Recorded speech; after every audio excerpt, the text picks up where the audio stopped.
My name is Martina Lutz. I am the music specialist at Flat Gap Elementary Schools, as well as the band director for all Johnson County schools. My project was entitled Music, Movement, and Manipulatives. Oh my. And I decided to do this because I came across a problem being a special music teacher is that music is not really considered a core content anymore because it's not tested. And so sometimes students don't always receive music instruction, or if they do, it's maybe twice a week for 30 minutes. And a lot of times students are used during special time. They have to make up work if they forgot to do work, or if they didn't do their homework, they are forced to stay back or stay out of my class. So the time I get to spend with them is really crucial that they're retaining content. So this has been a problem. I taught in PG County, Maryland, right outside of Washington, D.C., as a elementary specialist, and this was a problem there too. It's a problem across the board, not just in my school particular. But specialists are sometimes looked upon as not being real teachers, and we have very little instruction time, but we have to cater to the entire school. And some of these kids may be very musically talented and have the possibility of someday receiving scholarships, but there's no way to evaluate that if I don't get to see them, and there's no way to maybe spark that interest if they're not getting to really get the fundamentals of music at an early age. So the strategy I'm using to address my problem, I decided that kids, if they were more fully engaged when they were in my class, they would retain more information between classes when they actually got to come. So I toyed with the idea that if I incorporated more movement and more instruments, that kids would catch on quicker, and then they would retain the information because kids learn when they're having fun. So what I did, and I purchased a wide variety of different things and different manipulatives. I got scarves, rhythm sticks, various instruments that are rhythm instruments like tambourines and claves and different things like that.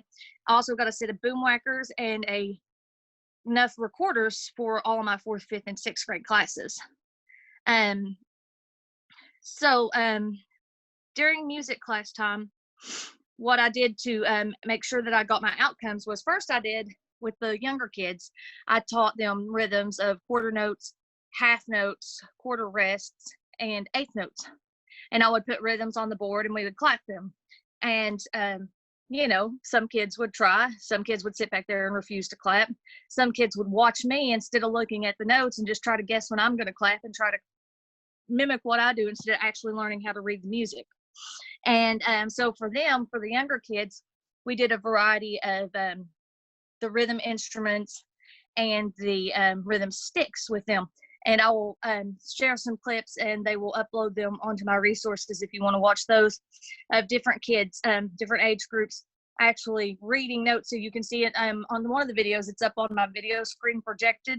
And instead of watching me and trying to react, the kids were actually watching the notes and physically reading rhythms. And they were a little more engaged because it was exciting for them, especially with the sticks. They felt more like they were drummers than just clapping their hands.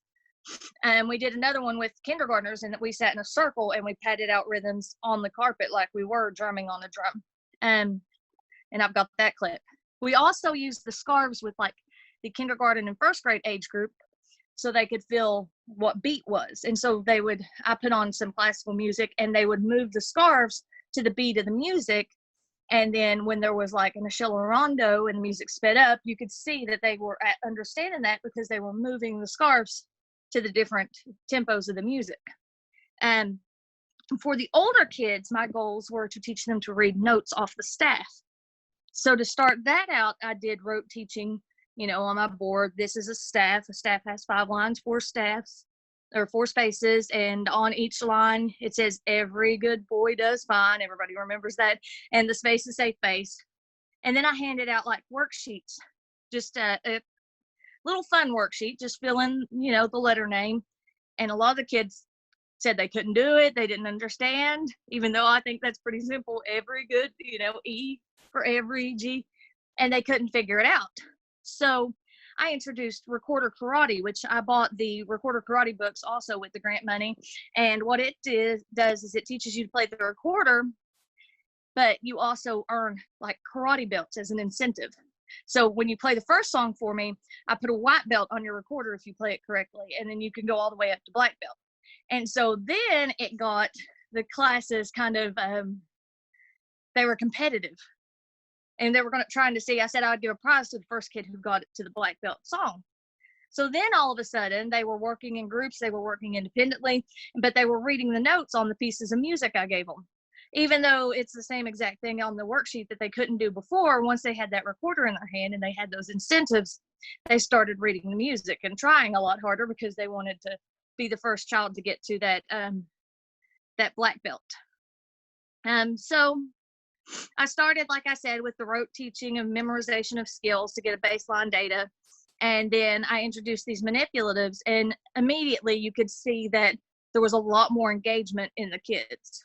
It got to where the 4th through 6th graders doing the recorders, they would show up to class and they would immediately just grab the recorder, grab whichever color belt song they were working on, and they would, if they and their friend were on the same song, they would go work together, try to figure out the notes, practice together. And then I could assess them, because as they were all practicing on their own levels at different times, they would come to my desk when they were ready and play a song for me. And if they got the song, they got to move on to the next belt. And so I got to do one-on-one assessment that way, which is really hard sometimes in a special class that's only 30 minutes long. But because of the recorders, the kids were working independently and at their own pace, I was able to listen to different children one at a time.